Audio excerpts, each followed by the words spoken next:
The big one, the far and away favorite by media and the general public alike, it's time to speak about France. I mean, they certainly are intimidating, aren't they? And on paper, they have an incredible, deep squad. We'll get into all of that with Johsnon, a football correspondent for CBS Sports who is based in Paris. An honor to have him on, truly. And just before we get into that, guys, I have something that you're going to like that's going to add a competitive edge to your Euro 2020 viewing experience, and of course, gives you a way to compete against me during watch-alongs.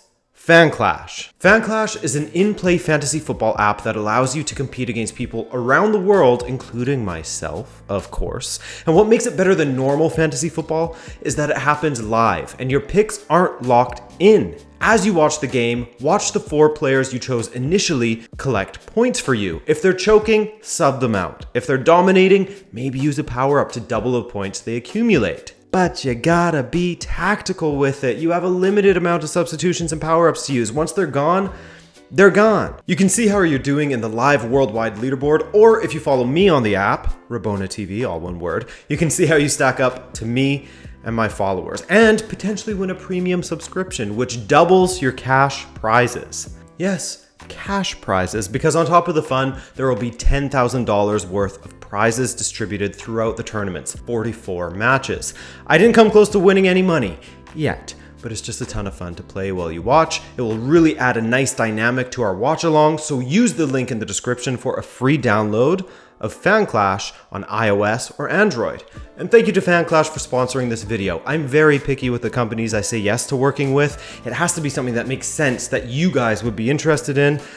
But man, I can't wait to inevitably lose to you all in FanClash. You're gonna love it. All right, without further ado, let's get to the conversation with Johsnon. Had things gone differently in 2016, we would be looking at a French side in 2021 now that could potentially be looking to match what Spain had accomplished in getting, Euro, World Cup, Euro once again. So are French supporters and the squad members feeling sort of united in the fact that there's some unfinished business, if you will, if they have a bit of a chip on their shoulder in order to sort of make things right with this tournament after 2016? Yeah, I definitely think that there is some truth to that. There is a sense of unfinished business, more so because I think it happened on home soil than anything else. I mean, to lose in such heartbreaking fashion, especially to a country that they're quite closely linked with as well. There's a lot of Portuguese who live and work in France, so there's always a little bit of needle there when the two teams meet. So it's quite funny actually that they're going to come up against each other in the group. But no, there's definitely a feeling that France could and perhaps should be European champions already and have sort of the 2 titles at the same time. But obviously they come into this one as the World Cup title holders, and now the challenge is for them to add that continental crown. But obviously because of COVID as well, everything's sort of being done in a bit of a different order to how it would have been done beforehand. Would you go as far as to say that there's a bit of an expectation for them to win it? Because by many accounts, they're the favorite going into this tournament. Does that sort of resonate in France as well? Yeah, I definitely think that there is, sort of a sense of expectation. There's an expectation that they should do well. I don't think there's necessarily an expectation that they should win, but obviously confidence is very, very high right now, especially after the return to the fold by carrying Benzema. That obviously gives France a big boost in attack. But I mean, if you look at the way that the press has sort of been behaving in the build-up to this tournament, there's headlines saying, that they're basically the envy of the world, which is true, but it's also kind of a little big-headed perhaps. Yeah, it does come off as a little bit arrogant to sort of declare yourself as the envy of the world. But I mean, fair enough, looking at the squad, there is an argument to be made there. And you mentioned Karim Benzema. Let's look at the attack for a moment, because on the one hand, there's the fact that France had a very successful system with Olivier Giroud, a system that won them the World Cup, made them world champions, even though he didn't contribute much stats-wise. But slotting in an informed Karim Benzema, I mean, it is quite the mouth-watering attack, isn't it? So Benzema versus Giroud is an interesting one, given the whole, F1 versus carding comments that Benzema made. But I'd love to hear your thoughts on his inclusion. Has there been any signs of a danger of, affecting the harmony within the camp, or has everything been peachy so far? Well, yeah, there has actually. Just at this moment in time, there's a bit of a controversy brewing. A lot being made of some comments that Giroud made after the 3-0 win over Bulgaria just the other day. Basically, Benzema had to come off with a knock in the first half. Giroud came on, scored 2 goals in the second half as France cantered eventually to their final preparatory victory. And Giroud afterwards was basically saying that he feels like he runs himself into the ground in attack, looking to open himself up for the ball to be played, but the ball is not always played to him. And then Deschamps came out afterwards trying to sort of shut down that controversy. And in doing so, well, he basically interpreted that the comments from Giroud were being aimed at Kylian Mbappe. Giroud went out of his way to thank the assist providers as well, Pavard being one of them, and Wissam Ben Yedder being the other.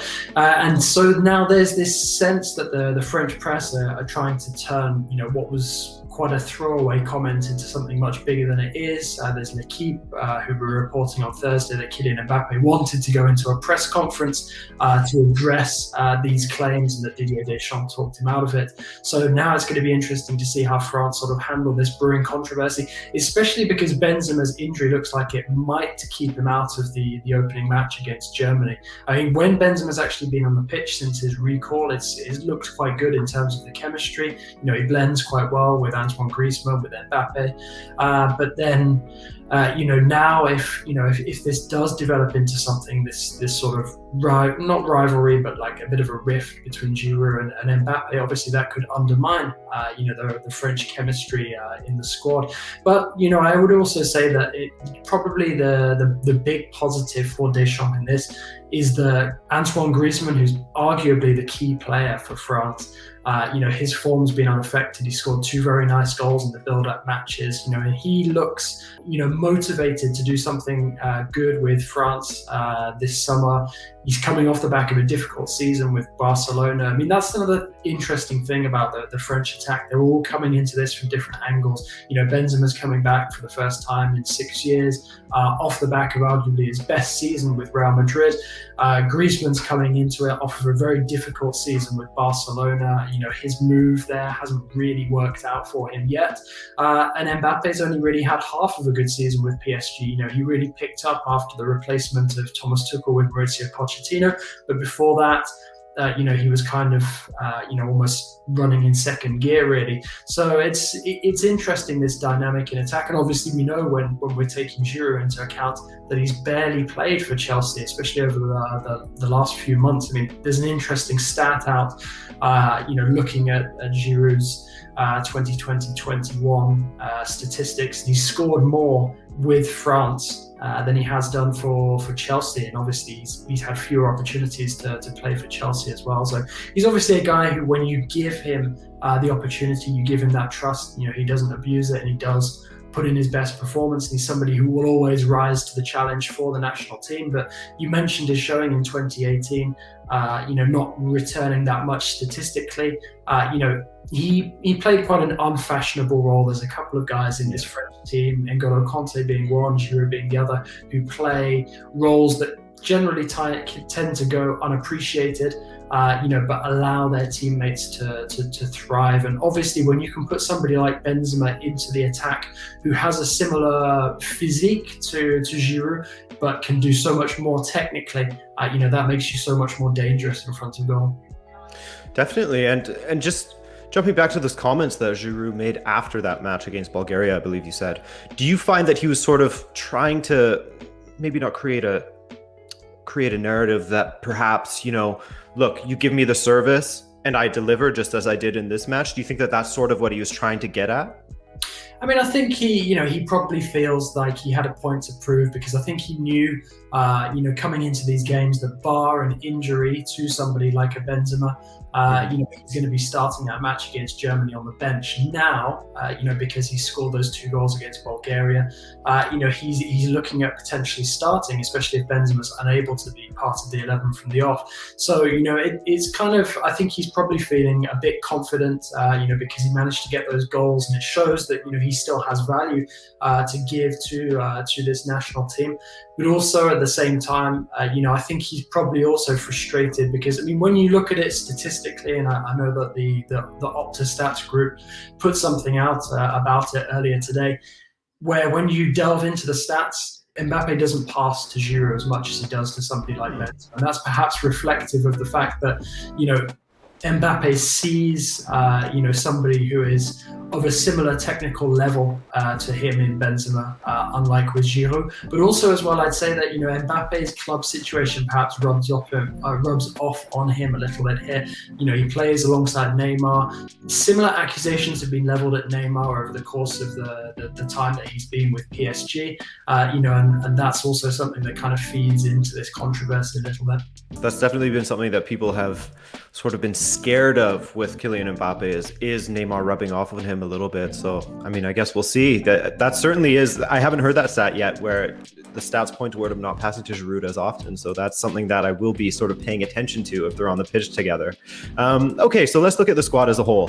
Throughout this series, I've been trying to, sort of look at what are the strengths, what are the weaknesses of each side. And looking at the French side, it's been difficult to nail down where exactly they have a weakness. And the one that I could maybe come up with is if Hugo Lloris is the starting goalkeeper. He does have errors in him, as you saw in the World Cup final as well, as you see at Tottenham while he's playing.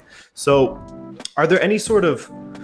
First of all, I guess I'll ask if you agree that would be a position that could potentially be a weakness. And are there any sort of rumblings that, maybe off of the season that Mike Maignan had with Lille, could people be sort of pulling for him to be the starter? Yeah, I mean, obviously, people look at Lloris, he's not getting any younger, and wonder how much or how many more international tournaments he's going to spend.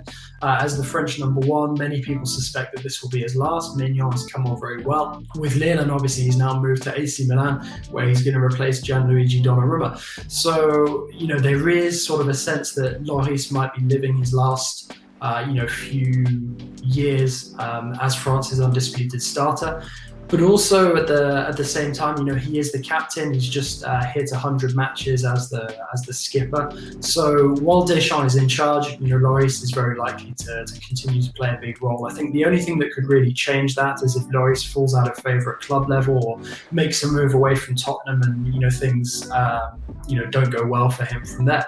So we'll see how that plays out. But I think Lloris will be the starting goalkeeper for France at this Euro, and also Deschamps will be very wary of the fact that of dropping any of his regular starters if they were to make a mistake at this tournament.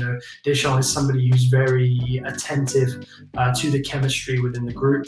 I'd say if I was going to pick a weak area, I'd actually look at the fullbacks for France, because at the end of the day, you have Pavard and Hernandez, who, as good as they are when played out wide, are not actually natural fullbacks. They're kind of being converted into those positions, both at club level and with their country as well. So I'd say that that's probably the only position across the pitch where there's a real, not necessarily a dearth of talent, but there's just not as much talent coming through in those two areas as there are in other areas. But to be honest, that's something that you can apply that to football at any level, internationally or at club level.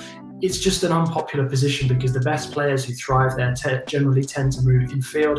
Kimmich at Bayern Munich is a perfect example of somebody who starts out as a fullback and then sort of follows that Philipp Lahm route into the center of the midfield so that they can be more involved.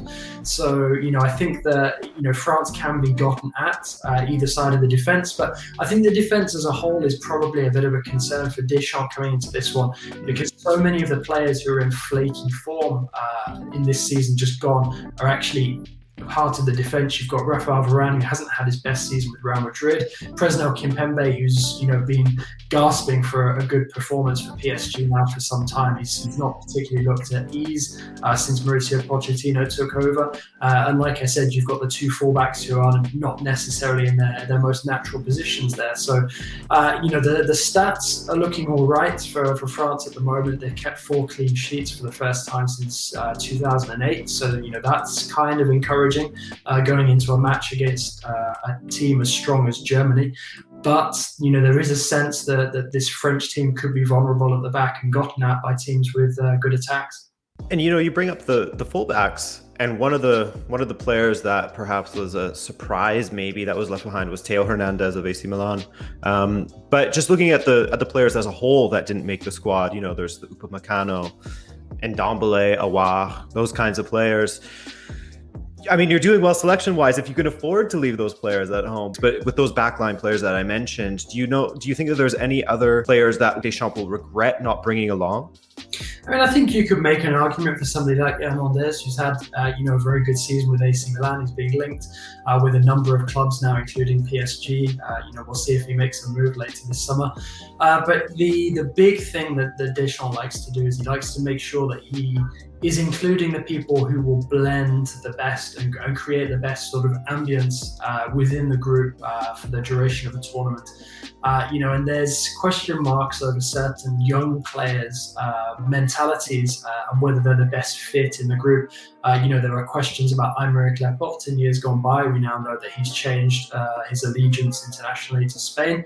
But then you've also got Houssem Aouar, who's had problems at club level where people, have sort of questioned his mentality there. You've got the same with Camavinga as well, who, burst onto the scene with Rennes and then last season had a very difficult sort of second senior campaign.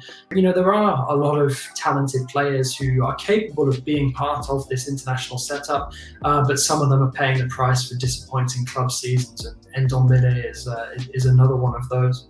Yeah, so it sounds like Deschamps is very much aware of the squad harmony, which is, refreshing to hear. He's not just playing Football Manager or FIFA and just bringing all the best players along. So let's talk about his tactics a little bit. I think it was in 2020 he sort of played around with a 4-3-3, sometimes a 4-2-3-1, double pivot type of situation. So do you expect horses for courses in this group stage against Germany and Portugal and Hungary? Or do you see him as a manager that will just stick with, whatever shape he sees best fits the players that he has, and no matter the opposition? No, it definitely sounds like he's going to go with a rough 4-3-3 shape. And I think there's certain key elements to that which dictate that it's the best sort of formation for them to go with. When you have someone like N'Golo Kanté in such a key role for club and country, he has to sort of underpin that midfield. Having him there, that enables Paul Pogba to express himself better. So many people have noted that Pogba just looks a different player when he's alongside Kanté, and it's very true. So I think that there'll be two of the three parts of the midfield, and the only real debate there is whether it's Rabiot or Tolisso who's sort of starting that third role, because Tolisso is somebody who's served Deschamps loyally over the last couple of years. Rabiot, of course, had his run-ins with Deschamps when he refused to be a reserve, and is finally back in the international setup after finding his feet with Juventus. And then obviously the attack. When you have somebody like Benzema, who will probably be the focal point of the attack, it makes sense to have two guys who are sort of capable of playing out wide if needs be, but can also sort of float in a more central role in Mbappe and Griezmann. It's a very good problem that he has. There's no debating that. And let's look towards the group now, just to close things up here. France has a pretty decent record against Germany in the last few years. I think the last time that France lost to Germany was in 2014. Portugal and France have a competitive record, I guess you could say, though I think that France has got the better of Portugal on the last couple of occasions. So with Hungary playing at home, 100% capacity, they're a bit of a wild card. How do you see this group stage playing out? Yeah, I mean, it's very interesting, especially, once we see what the opening results are. I mean, Germany, it's really difficult to predict how they're going to do, because they've looked awful under Joachim Löw for the best part of 2 years now. But also at the same time, when you've got that many talented players in the squad, it's difficult to ever truly, rule them out of anything. And if they feel like they have nothing to lose, then, they could suddenly be a very dangerous underdog. Because of that, I wouldn't place them among the hot favourites. I expect France to be able to win the group. Whether they actually do, we'll have to wait and see. I've got a suspicion that it may well end up being a France-Portugal final. I think they're two of the most complete squads. They seem like the most primed to go on a deep run, but obviously coming up against each other in the group stage, their result, could go some way towards dictating which paths they take towards the final, assuming that they make it into the knockout stage. So, I think a lot is going to play on those sort of big crunch clashes in Group F, France-Germany on the opening game, and then France-Portugal later on as well.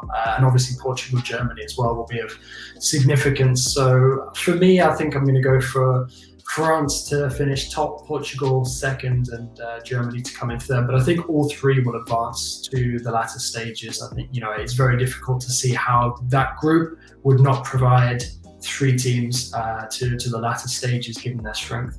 Some very interesting points brought up there from Jonathan. I'm sure they will patch things up, but the rest of the world will be hoping that the rift grows between the French attackers. I mean, they're pros though. They'll figure it out. Anyway, thanks once again to Jonathan for joining me for that video. Be sure to give him a follow. Check out Fan Clash using the link below so you can compete against me and enjoy the tournament. Ciao!